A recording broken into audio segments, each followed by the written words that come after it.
सुप्रभात दोस्तों, साथियों, सुप्रभात। आज आपके समक्ष हम जो हमारे कक्षा 12 के छात्र छात्रा हैं, ध्यान दें, बहुत ही बेहतरीन पेपर आपके लिए, बिल्कुल बेहतरीन पेपर है जो कि यहाँ सामान्य निर्देश दिया गया है दोस्तों।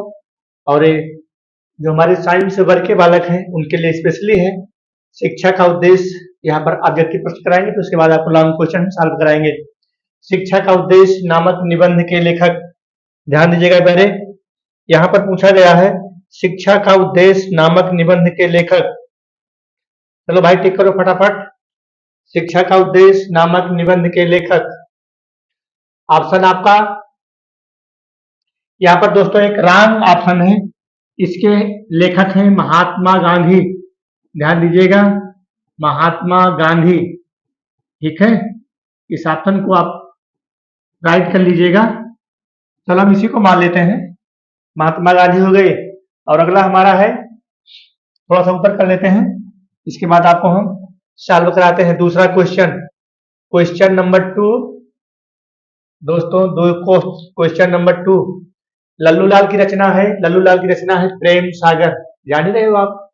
ठीक है, और इन्होंने गद्य साहित्य को पहला गद्य निबंध भी लिखा था लल्लू लाल ने। इनकी रचना है प्रेम सागर। सुख सागर किसका है भाई? सदा सुख लाल का है, नोट कर लीजिएगा, सदा सुख लाल, सदा सुख लाल। ठीक है, परीक्षा गुरु किसका है? लाला निवास दास का है, परीक्षा गुरु लाला निवास दास का। रानी केतकी की कहानी किसकी है? इंसान लाखा की। तो यहाँ से भी तो प्रश्न बना सकता है, जरूरी थोड़ी है कि ऑप्शन पे टिक करो आगे बढ़ो। अरे पता लगा इस बार उठा के इसको दे दिया 25 में कि निम्नलिखित में से रानी केतकी कहानी की किसकी रचना है? तो इंसान लाखा की रचना है। परीक्षा गुरु किसका है? लाला निवास दास का है। सुख सागर किसका है? सदा सुख लाल का है। पर्दा कहानी के लेखक, पर्दा कहानी किसकी है? जयशंकर प्रसाद की, सॉरी यशपाल की है। जयशंकर प्रसाद या जो है छायावाद के स्तंभ के रूप में माने जाते हैं, इनको भी समझ लेना। पता लगा पूछ लिया ध्रुव स्वामी किसका नाटक है? प्रसाद का नाटक है। और इनका जयशंकर प्रसाद का महाकाव्य क्या है? कामायनी। कामायनी में कितने सर्ग हैं? 15 सर्ग हैं।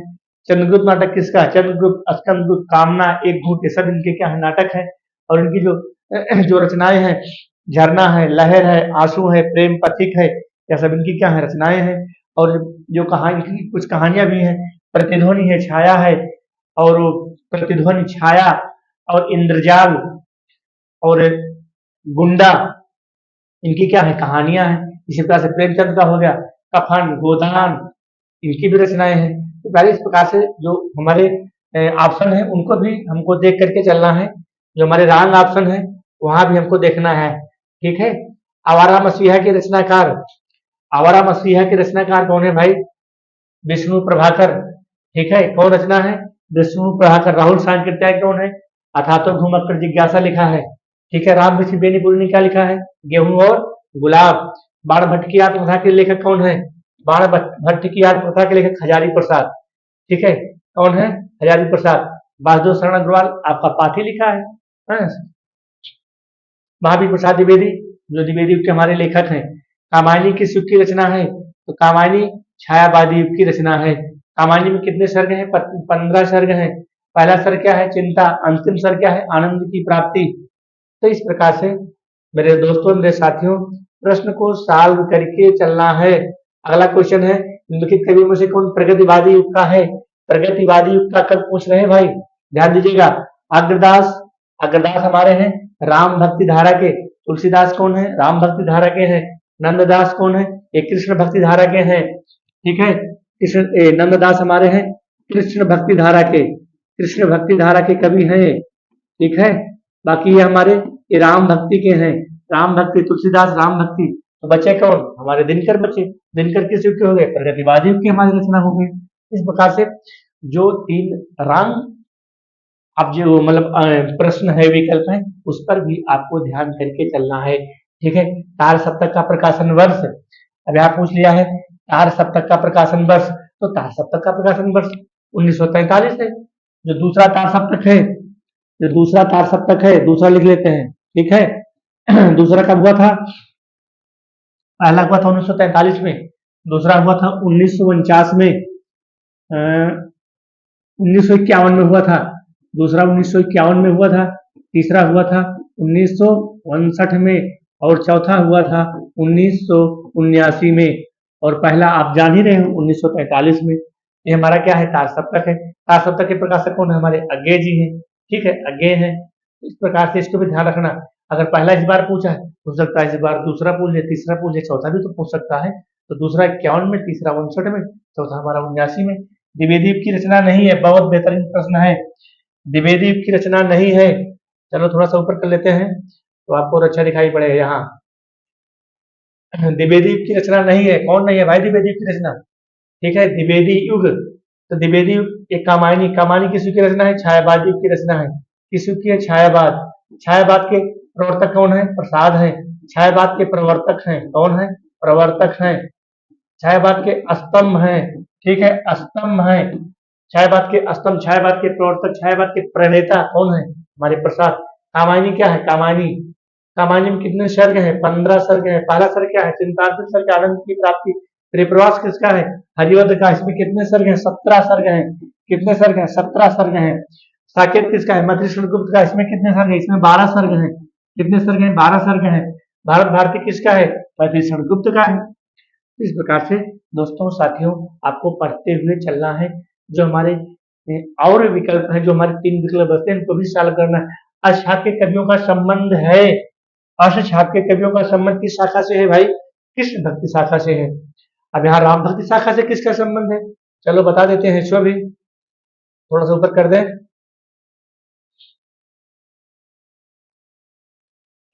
अशाक्य कवियों का संबंध है कृष्ण भक्ति शाखा से। अशाक्य कवि में कौन कौन है? जो वल्लभाचार्य थे, उनके पुत्र विठ्ठल। 4 शिष्य वल्लभाचार्य के, 4 शिष्य विठ्ठल लाल के। तो विठ्ठल लाल कौन कौन शिष्य है? छिप स्वामी, गोविंद स्वामी, चतुर्भुज दास और नंददास। ये तो छिप स्वामी हो गए। और जो हमारे वल्लभाचार्य के 4 शिष्य हैं, सूरदास हो गए। ठीक है, सूरदास हो गए, और कुंभन दास हो गए, परमानंद दास हो गए, और कृष्णदास हो गए। तो 4 शिष्य हमारे हो गए वल्लभाचार्य के, 4 शिष्य हो गए हमारे विठ्ठल लाल के। कुल मिला के 8 हुए। इसीलिए बना है अष्टछाप। क्या बना है? अष्टछाप। इसकी स्थापना कब हुई थी? 1565 में। किसने किया था? वल्लभाचार्य। यहाँ से ये भी प्रश्न बनता है, वल्लभाचार्य। ठीक है, वल्लभाचार्य, वल्लभाचार्य और उनके पुत्र कौन है? विठ्ठल नाथ। ठीक है, विठ्ठल नाथ। इस प्रकार से भी प्रश्न बना लेगा। 4 शिष्य इनके, 4 शिष्य इनके, और 4 शिष्य इनके। ठीक है, टोटल कितने हुए? 8। यही बनाया है। अष्टछाप के कवि। स्थापना कब हुई थी? 1565 में हुई थी। राम भक्ति शाखा से संबंध किसका है? अग्रदास का है, तुलसीदास का है, ईश्वरदास का है। ज्ञानाश्रयी शाखा से किसका संबंध है? कबीर दास का है, सुंदर दास का है, मलुक दास का है, रविदास का है, संत धन्ना का है, अर्जुन सिंह का है। तो इस प्रकार से हमारे ज्ञानाश्रय का मतलब ज्ञान मार्गी शाखा। ठीक है, प्रेम मार्गी में हमारे आ जाते हैं जायसी, आ जाते हैं मंझन, आ जाते हैं उद्गुण, आ जाते हैं। कृष्ण भक्ति शाखा में हमारे कृष्ण आ जाते हैं, मीरा आ जाती हैं। और इस प्रकार से हमारे प्रेमाश्रय शाखा क्या है? प्रेमाश्रय के मतलब प्रेम मार्गी। प्रेमाश्रय के मतलब प्रेम मार्गी। प्रेम मार्गी शाखा हमारे कौन है? प्रेम की पीर की, जो हमारे कब माने जाते हैं? जायसी। समझ गए ना? अशाक्य कवियों का संबंध किस शाखा से है? भक्ति काल की कृष्ण भक्ति शाखा से है। यानी यहाँ से जो 3 ऑप्शन है, मैंने इसको भी आपको समझा दिया। इस प्रकार से पढ़ते हुए आपको चलना है। अब यहाँ पर आ जाते हैं, 10 नंबर आपको फ्री में लेना है। कैसे लेना है? फ्री में लेना है। कैसे लेना है? फ्री में बताते हैं। बिल्कुल दिमाग खोल लीजिएगा, ज्यादा पढ़ना नहीं है, दिमाग से काम करना है। अगर आपने पाठ का नाम पकड़ लिया, धरती माँ की कोख में, राष्ट्र का स्वरूप वासुदेव शरण अग्रवाल लिख लोगे। प्रस्तुत गद्यांश हमारी पाठ्य पुस्तक हिंदी के राष्ट्र का स्वरूप नामक पाठ से अवतरित है। इसके लेखक हमारे वासुदेव शरण अग्रवाल जी माने गए हैं। 2 नंबर यहाँ पर आपको मिल गया। अगला है, धरती वसुंधरा क्यों कहलाती है? वसुंधरा का मतलब है अपने अंदर सारी चीजों को समाहित किया हुआ है। यहाँ पर देखो, वसुंधरा कहलाती है। क्यों? क्योंकि वह अमूल्य निधि है। इसी के अंदर हीरे जवाहरात है, सोना चांदी है, जितनी भी सारी चीजें हैं। इसीलिए यहाँ भी आपको 2 नंबर मिल जाएगा। तो अब ये रेखांकित अंश की व्याख्या है तीसरे में। ठीक है, रेखांकित अंश की व्याख्या है। थोड़ा सा शब्द को प्यारे इधर से उधर बदल करके लिख देना, पूरा नंबर मिल जाएगा। कोई व्याख्या क्या पढ़ता नहीं है, सिर्फ देखा जाएगा आपका संदर्भ और पाठ का नाम। पहले संदर्भ और पाठ का नाम, इसमें गलती नहीं होनी चाहिए, ध्यान रखना। तो 2 नंबर आपको यहाँ मिल गया, 2 यहाँ मिल गया, 2 यहाँ मिल गया। पृथ्वी की देह को किसने सजाया है? अरे भाई, पृथ्वी की देह को किसने सजाया है? यहाँ देखो, अगणित अगणित प्रकार की मिट्टियों से पृथ्वी की देह को सजाया है। अभी तो आपको 2 नंबर मिल गया। भावी आर्थिक अभ्युदय है। इसको ज्यादा पढ़ना नहीं है, चाहे वह पद्य का पद्यांश हो, चाहे वह पद्य का पद्यांश हो, चाहे वह गद्य का गद्यांश हो। दिमाग का प्रयोग करना, पढ़ना कम, समझने से ज्यादा काम करना प्यारे। भावी आर्थिक अभ्युदय है तो हमें क्या करना चाहिए? तो अभ्युदय है तो हमें सबकी जांच पड़ताल, इसी में आपका आंसर छिपा है और कहीं नहीं है। चलो चलते हैं। अगर मान लीजिए ये वाला विकल्प, इस ये वाला ऑप्शन नहीं करते तो आपको यहाँ पर अथवा मिल गया। ठीक है। अशोक का फूल, अशोक का फूल किसने लिखा है? डॉक्टर हजारी प्रसाद द्विवेदी। प्रस्तुत गद्यांश हमारी पाठ्य पुस्तक हिंदी के अशोक के फूल नामक पाठ से उद्धृत है या फिर अवतरित है, और इसके लेखक हमारे जो डॉक्टर हजारी प्रसाद द्विवेदी जी माने जाते हैं। ये तो हमारा संदर्भ हो गया, 2 नंबर डन प्यारे। और इसको एक पेज में लिखना, यहाँ पर कीच काच मत मचाना, कटिंग मत करना।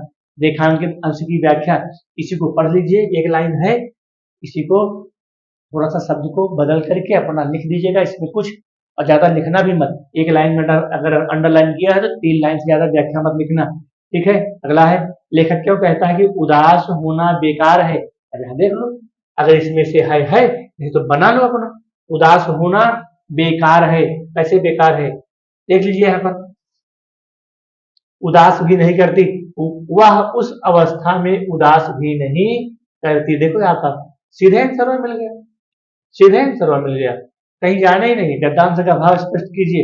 अरे भाव को पढ़ लीजिए, अशोक का फूल है, एक निबंध है, बस भाव को बता देना। गद्यांश की भाषा शैली की विशेषताएं, अरे भाई अशोक का फूल है, अशोक के फूल के बारे में यहाँ पर लेखक ने बताया है, बस यहाँ भी आपको 10 नंबर मिल जाएगा। अगला आ जाते हैं पद्यांश पर। पद्यांश कैसे लिखोगे? ये देखो, दुर्बलता का चिन्ह विशेष शपथ है, किसने लिखा है भाई? मधुसूदन गुप्त ने लिखा है। कहाँ से लिखा है? कैकेयी अनुताप से लिखा है।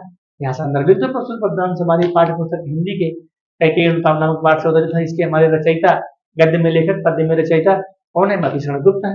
इस प्रकार से आप यहाँ इसको संदर्भ लिखो, 2 नंबर लो। व्याख्या, जितने में अंडरलाइन पूछा उतने की व्याख्या कर दो करके, पहाड़ साफ आप। हाँ, यहाँ पर जो उपमालंकार पद्यांश का भाव, पूरे का भाव लिख दीजिए, हो क्या? दिमाग का प्रयोग करना है, भाषा की विशेषताएं बता दीजिए। ठीक है। अगर वो नहीं आता है तो यहाँ इसको लिख दीजिएगा। कहाँ से है? पवन दूतिका से है। इसने लिखा है, हरिओध ने लिखा है। प्रस्तुत पद्यांश हमारी पाठ्य पुस्तक हिंदी के पवन दूतिका नामक पाठ से अवतरित है, और इसके रचयिता हमारे अवधेश सिंह उपाध्याय हरिओध जी हैं। यहाँ पर भी आपको 2 नंबर मिल जाएगा संदर्भ पे। ठीक है, 2 नंबर आपको संदर्भ पे मिल जाएगा। ये देखो, संदर्भ तो रेखांकित अंश की व्याख्या, राधा लज्जाशील पथिक महिला के विषय में क्या कहना चाहती हैं कि भैया जाना वहां पर, और ओठों की ओ कमल मुख में अलंकार, भैया ओठों की, और यहाँ पर उपमा अलंकार है। जलत दा माने बादल, और कृषक कृषक माने किसान, का अर्थ हो गया। बस फिर हो गया। 5 मिनट लगेगा, आपको 10 नंबर पूरा मिल जाएगा। यहाँ पर आपको लिखना है भाई, एक पूछेगा साहित्यिक परिचय गद्य का, एक पद्य का। ठीक है, यहाँ पर आपको लिख देना है, और यहाँ पर बहादुर कहानी 1.5 पेज लिखना, और इसके बाद एक खंडकाव्य जो चलता है जिला वाइज चलता है। जैसे हमारा प्रतापगढ़ डिस्ट्रिक्ट है तो हमारे यहाँ क्या रहेगा? सत्य की जीत रहेगा। ठीक है, अपने जिला वाइज से देख लेना। और यहाँ पर आपका आ गया 7 नंबर गद्यांश की व्याख्या, 7 नंबर पद्यांश की जो आपका संस्कृत है। ठीक है, महामना विद्वान का धार्मिक नेता पट जो महामना हमारे मालवीय जी थे, धार्मिक नेता, और पट मतलब बहुत चतुर पत्रकार थे। परमस्व सर्वोच्च गुण, अर्थात वह सभी गुण से लैस थे। चित्रकुत्रापि नाम दुखदाम, वह लोगों के दुख को जानते थे और उसकी पीड़ा को समझते थे। पीड़ाए मांसनाश, और सह शीघ्र में उपस्थित, और उसके पास शीघ्र ही उपस्थित हो जाते थे। सर्वविधम साहा मांचम अकरोत, इस प्रकार से आप लिख दोगे क्या? लिख दोगे व्याख्या। प्रस्तुत गद्यांश हमारी पाठ्य पुस्तक हिंदी के महामना मालवीय नामक पाठ से अवतरित है। यहाँ पर लेखक रचयिता को लिखना ही नहीं है, और यहाँ पर आ जाते हैं। पद्यांश इसी प्रकार से लिखना है, पद्यांश को लिख दो। ठीक है, परोक्षे कार्य हंतारम, प्रत्यक्षे प्रियवादिनम। अरे जो पीठ पीछे, ठीक है, जो पीठ पीछे बुराई करता है, सामने तो मीठा मीठा बोलता है। प्रत्यक्षे प्रियवादिनम, सामने तो मीठा मीठा बोलता है, लेकिन पीठ पीछे बुराई करता है। अगर पा जाए तो छुरा भोंक दे, तलवार मार दे। और वर्ज एतादृश मित्र, इस प्रकार के मित्र का त्याग कर देना चाहिए। यहाँ लेखक के कहने का मतलब है कि वह मित्र कैसा है? वह मित्र कैसा है? विष के समान है। वह मित्र विष कुंभ के समान है। इस प्रकार के मित्र का परित्याग कर लो। 7 नंबर आपका डन। 2 नंबर संदर्भ में, 2 नंबर संदर्भ में हो जाएगा, ठीक है। 2 नंबर संदर्भ में, 5 नंबर व्याख्या में। यहाँ पूरा का पूरा आपको नंबर मिलेगा, ठीक है। मुहावरा का अर्थ लिखना है तलवार की धार पर, इसको भी आप अपना लिख सकते हैं। ये सब बेसिकली चीजें हैं। और यहाँ पर मिर्च मसाला लगा दो। हाँ, ये सबसे बेहतरीन प्रश्न है दोस्तों, बहुत बेहतरीन प्रश्न है। ये क्या है भाई? अपठित गद्यांश। इसको तो आपको पढ़ना, इसको आपको नहीं पढ़ना है, दिमाग से लगा करके इसको भी आप कर सकते हैं। लेखक के अनुसार इच्छा लोभ आदि का क्या परिणाम होता है?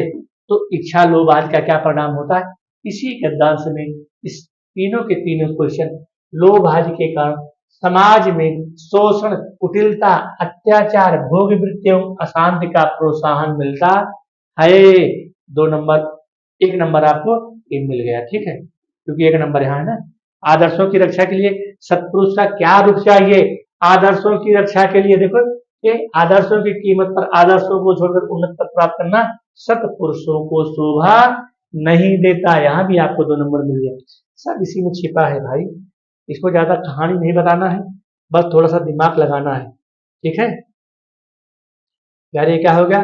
इसमें क्या करना है भाई? शब्द युग्म है, इसमें से वसन, वसन माने होता है कपड़ा, व्यसन माने होता है आलसी। तो आलसी या फिर आदत, ये वस्त्र और आदत हमारा मिल रहा है, ये ऑप्शन हमारा राइट हो गया, सी इसमें राइट हो गया, ठीक है। ये है क्या?